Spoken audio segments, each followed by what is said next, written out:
Good morning. This is Pastor Rick, and welcome to our second episode of the Bible Project. This is the second episode for Thursday, September the 17th. I'm just so glad that you could join us. This is a new series that will span 2 months or about 8 weeks, and we have two goals. And the first one is we all want to read the Bible better. The second goal is we want to introduce you to this online tool, the Bible Project, which has numerous Bible resources that you can play with, that you can seek out, that you can use yourself for your individual Bible study. And so we're ready to go with our second episode. But before we begin, I want to do a little recap of some of the material we covered last time, both in the film itself and Zoom at noon. For anyone who wants to discuss this material, you can join us at noon today, Thursday, again, September the 17th, at noon for a live Zoom chat where we go over these short films. And at the same time, I try to add a little bit more information about the Bible. So, the recap. First of all, they asked the question, what is the Bible? And usually the short answer is it's a library of books written over about 1,000 years, 39 books of the Old Testament, 27 books in the New Testament. So 66 total books in this library. And they did a nice job, especially of focusing in on the Old Testament. Last week, they talked about the Tanakh, which I thought was just so helpful, where we have these three sections of the Old Testament from the Hebrew standpoint. First of being the Torah, right, that deals with the first 5 books of the Bible. The second, the Nevi'im, the prophets, and some of the historical books that tell the story of Israel and the prophets. And the Ketuvim, which are the writings, include some of the poetry and some of the discourses. And so when you put those three together, Torah, Nevi'im, and Ketuvim, that's the Tanakh, the Hebrew scriptures. And they were put together really when Israel was in exile. The scribes start editing and put them together.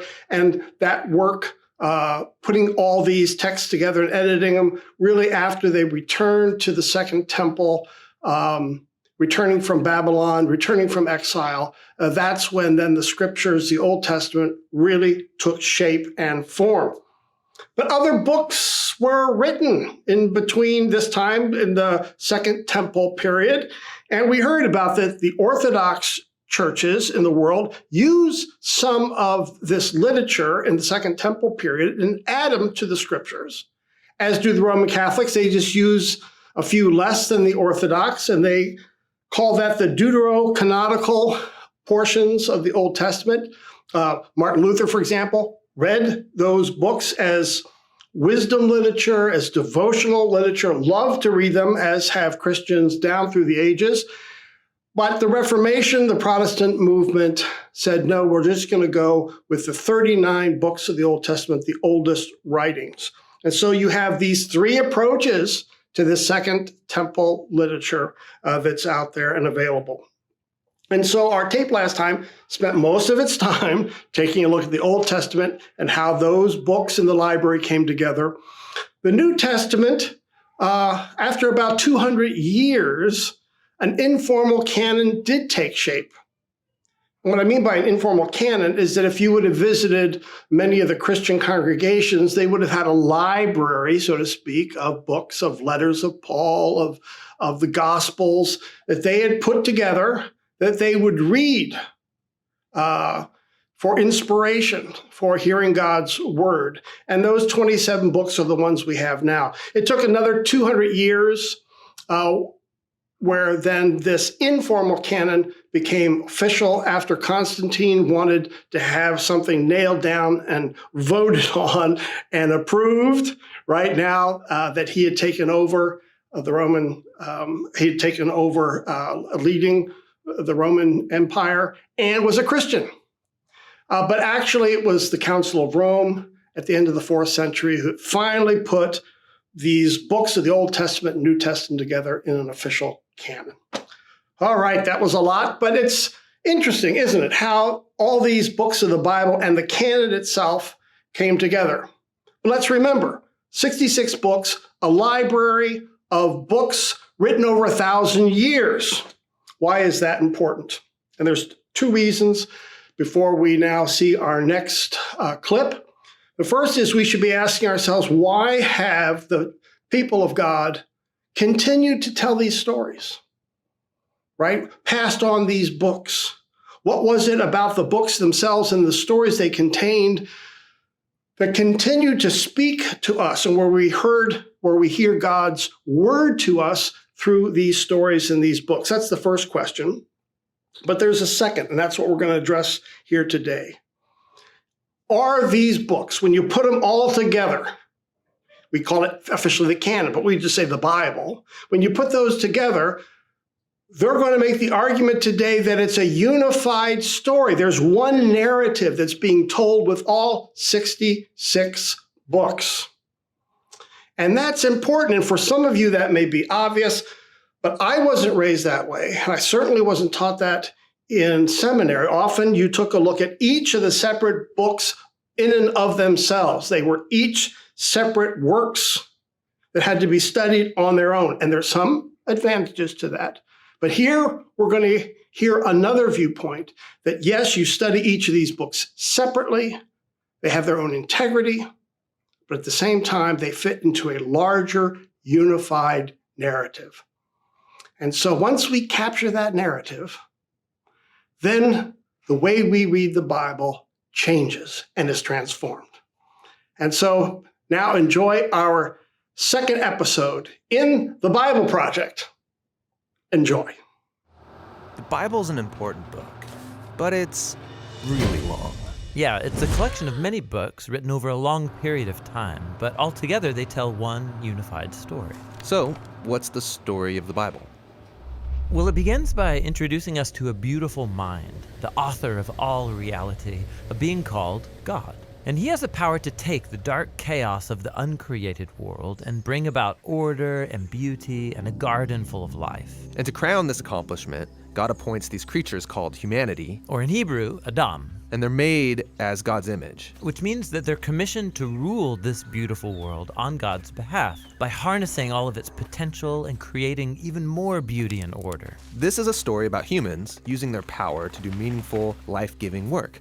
But the question is, how? Yeah, humanity now faces a choice that's represented by a fruit tree. So humans could partner with God and find freedom by trusting in his knowledge of good and evil. Or They could seize power and define good and evil on their own, which, God warns, will kill them. and they hear the voice of a dark, mysterious creature that tells them the choice is simple. Take the fruit. It'll give you power and freedom to rule the world on your own terms. And so they seize this knowledge, and as a result, they become suspicious and self-protective. It leads to fractured relationships, violent power grabs, and ultimately, a whole civilization, Babylon, that has redefined evil as good. And so, God scatters this corrupted human project. And here the story of the Bible takes an important turn. We zoom into the story of a man and a woman who come out of Babylon, Abraham and Sarah. Yeah, God promises that from them will come a new people, a nation that has another chance to make the right choice. And if they succeed, it will open up this new way forward for the rest of humanity. And this is why the rest of the Bible story is about this family. And it does not go well. Despite God's personal guidance, Abraham's family gives in to that same temptation to redefine good and evil on their own terms, apart from God. Even when their best people were in charge, rulers who loved God's guidance and had divine wisdom, even they gave in. And so Israel was warned by their own prophets that these choices would lead them back to Babylon, this time as conquered captives living in exile, and that's exactly what happened. So even with God's personal guidance, Israel fails. Who can succeed? Well, the prophet said that the story wasn't over.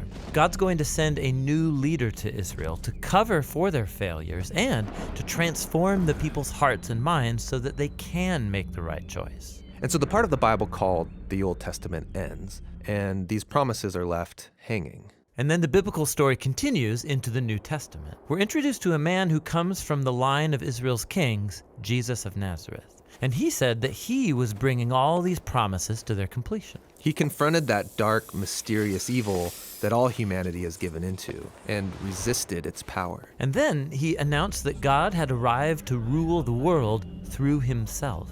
Jesus taught about God's definition of good and evil, and he said that real power is serving others. According to Jesus, it's people who love the poor and even love their enemies. These are the kinds of people who actually rule the world. And that's confusing, but also really beautiful. And so is the claim that the story goes on to make about Jesus, that he is God become human, to be for Israel and for all humanity what we could never be for ourselves.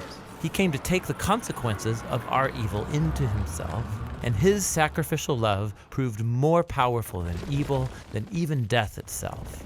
So now humanity's presented with a new choice. Represented by a new tree. Stick with the old way of being human, or venture into this new way. And in the story, those who choose the way of Jesus find themselves energized by God's own power. People who know that they are loved and forgiven by God can become people who love and forgive others in return. The Jesus movement quickly spread throughout the world, forming these new communities of people who follow the way of Jesus. But they faced problems. There was persecution from the outside by people in power, and inside there was confusion, even compromise. Yeah, because following Jesus is really hard. And so the movement's leaders, called apostles, they wrote letters to comfort and to challenge these communities to stay faithful to the difficult way of Jesus. And they're called to hope for the day when Jesus will come and change everything. And so the Bible ends by pointing to the future day, when all wrongs are made right, when evil is eradicated, heaven and earth are united, and humanity can rule the world together in the love and power of God. Okay, so that's the story of the Bible, and it brings all of these books together. But what's interesting is that each book contains a different kind of literature that contributes to this story in a unique way, and that's what the next video will begin to explore.